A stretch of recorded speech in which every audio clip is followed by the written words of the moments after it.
How to say to know in Spanish? The verb to know in Spanish is saber.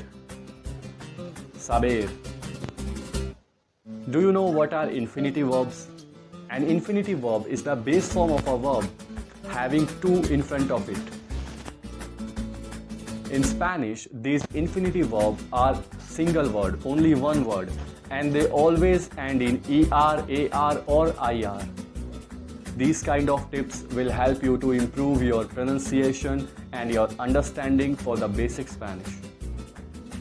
Let's practice few sentences of to know to have a better understanding and to memorize this word. I want to know. I want to know. Quiero saber. Quiero saber. I don't want to know. I don't want to know. No quiero saber. No quiero saber. I want to know why you don't have it for me now. I want to know why you don't have it for me now. This is a little big sentence, but these kind of sentences will help improve your Spanish faster.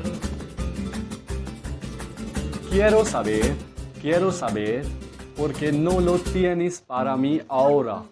Quiero saber porque no lo tienes para mí ahora. Do you want to know with a questioning tone? Remember, do you want to know? ¿Quieres saber? ¿Quieres saber? Do you want to know? See you later. Bye. Hasta luego. Adios. Remember, in Spanish, H's are not pronounced. We keep H silent and we pronounce other words. That's why hasta luego, not hasta luego. Hasta luego. Adios.